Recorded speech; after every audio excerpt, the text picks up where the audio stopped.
Hello नमस्ते सबैजनालाई welcome to my mini vlog. अनि आज चाहिँ जाँदैछु म हलेसी दर्शनको लागि।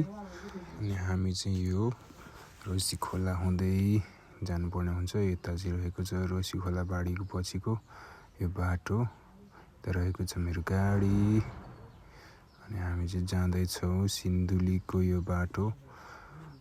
अनि यता रहेको छ यो ऐना पहरा सेतीदेवी माईको मन्दिर।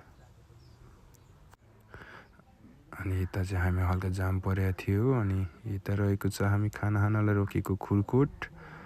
त्यसपछि हल्का मन देख्नु पर्यो नि भनेर देखाएँ अनि भ्यूहरू देखाएँ बाटोमा।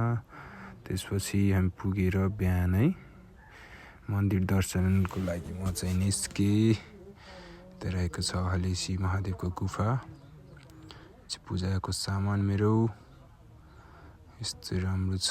एकपटक सबैजना घुम्न आउनु होला। अनि यता रहेको छ नाग मन्दिर।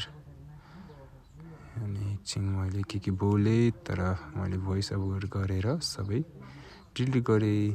यता रहेको छ माथि गणेश मन्दिर। यता चाहिँ एकछिन भिडियो गरेँ यता। अनि त्यसपछि म फर्केँ तलतिर पसलहरू देखाउँदै।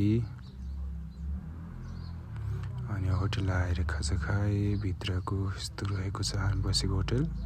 त्यसपछि बाहिरको यस्तो छ माराटिका नोर्लिङ होटल। यता रहेको छ यो बजार हलेसी बजार, राम्रो छ। त्यसपछि तल वाङ चलिरहेको थियो अनि एकछिन वाङ पनि थाप्न गएँ। त्यसपछि गुरुडिम्पुचेको वाङ थापेपछि अनि त्यसपछि म चाहिँ एकछिन भ्यू देखाएँ।